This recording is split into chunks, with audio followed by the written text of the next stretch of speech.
Well, welcome back to the update of the Energy Sovereignty Project. Back when we started the project in September of last year, we'd always intended on doing an update in June as a way to bring everybody up to speed and go through the components of the system. Back when we started in September, we were working closely with Divine Solar and Greg Scott to get the funding for the project to be able to bring this to you.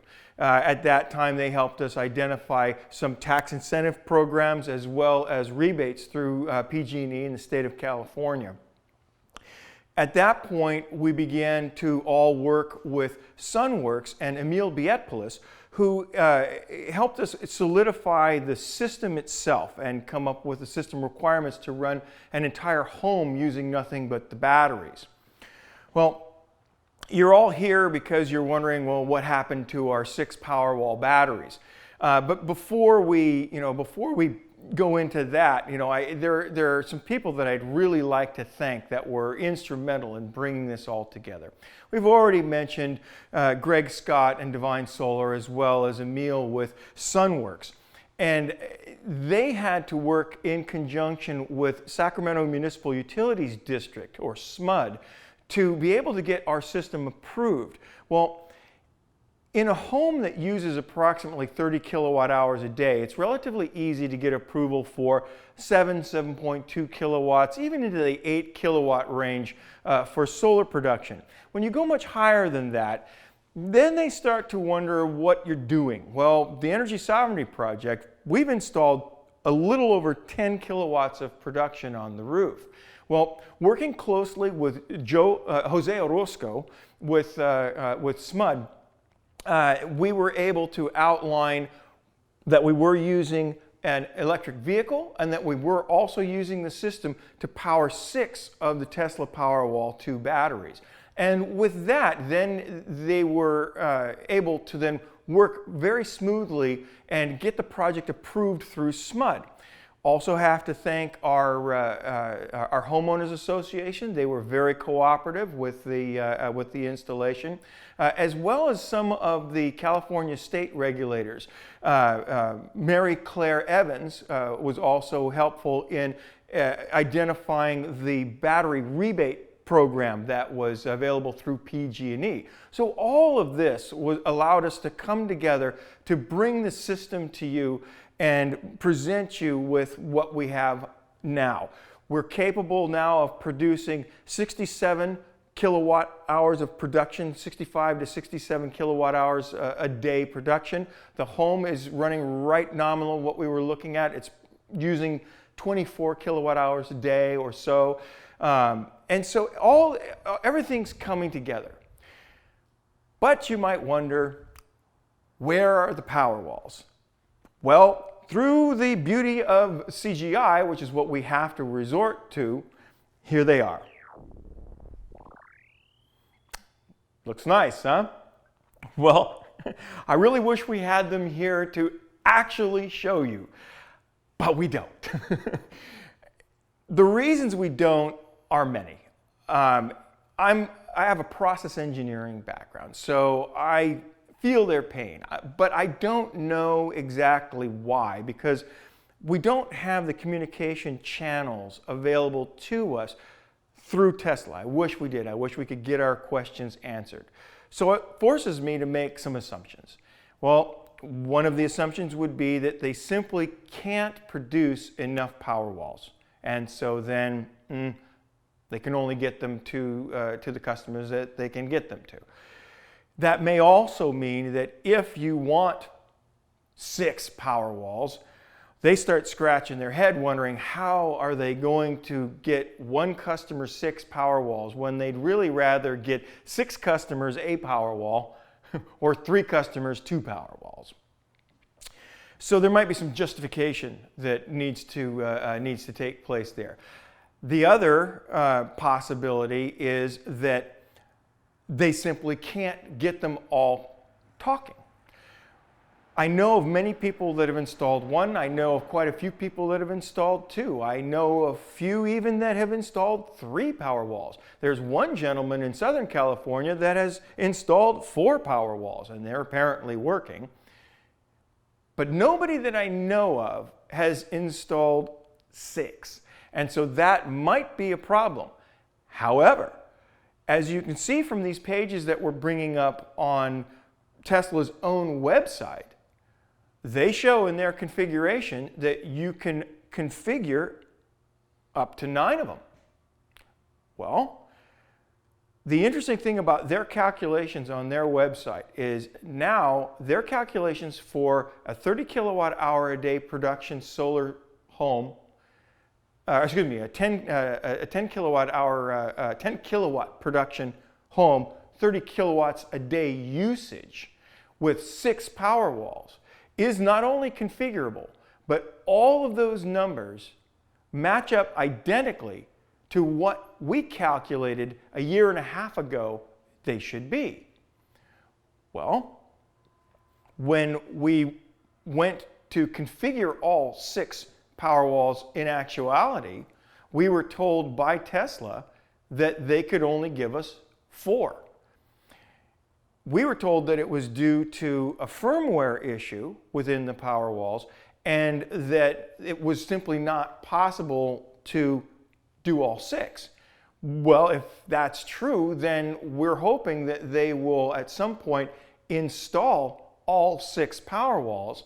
And if it takes a little longer to get all 6 of them working, that's fine. If, on the other hand, they are limiting the install to only 4 Powerwalls, then they're perhaps not understanding what we want those additional 2 Powerwalls for. By our calculations, 3 or 4 Powerwalls will run a home. The reason we want 6 is because during summer, we have so much extra production that we could get 80 to 100 miles of free driving from our car if we had a place to store the power. Well, if they install 4 batteries for us, we can get by and actually park the vehicle in the garage while solar is producing and then use its own internal batteries to store that extra 30 kilowatts of power.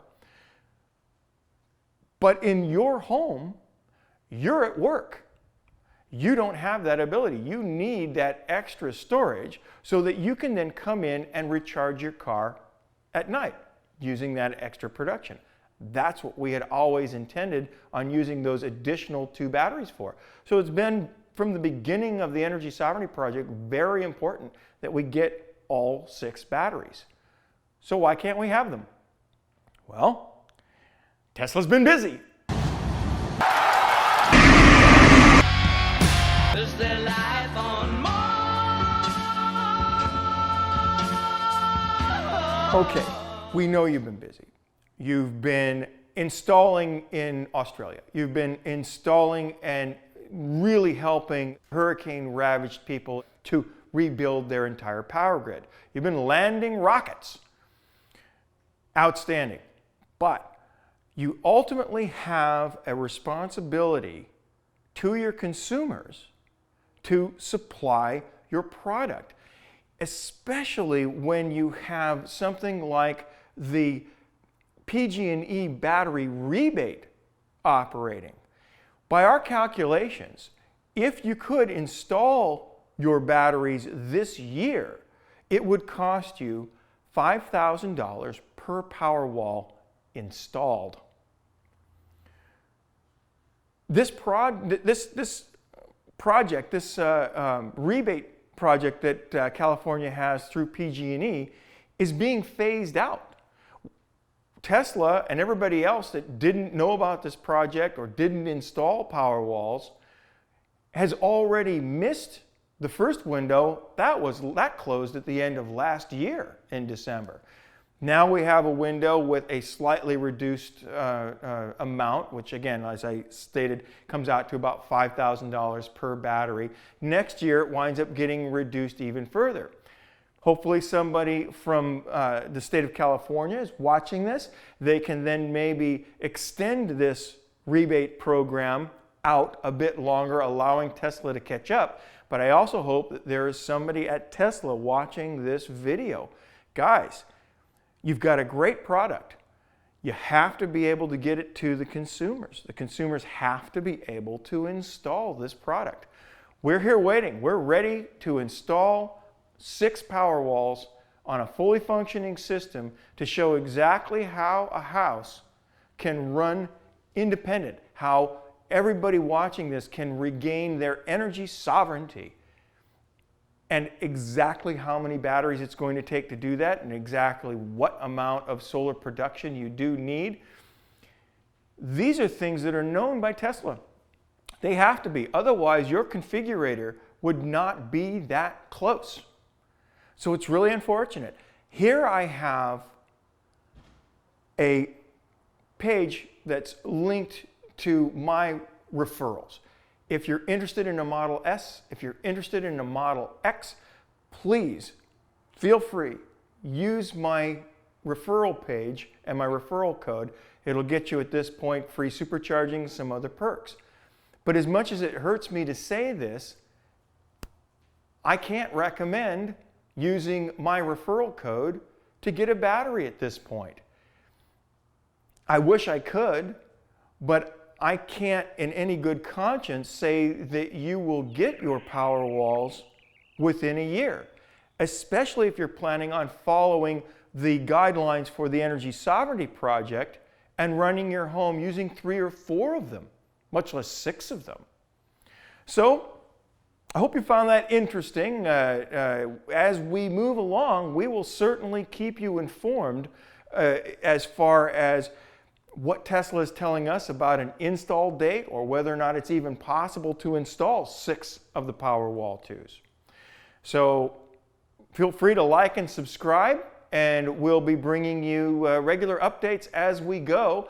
We'll probably follow on this video with a video that shows our trending of solar production through June at least, and then on through July. But again, hope you enjoyed the project so far, and please like and subscribe. Every name that we've mentioned is in the description bar as well. So if you've missed something, you can go ahead and look in there.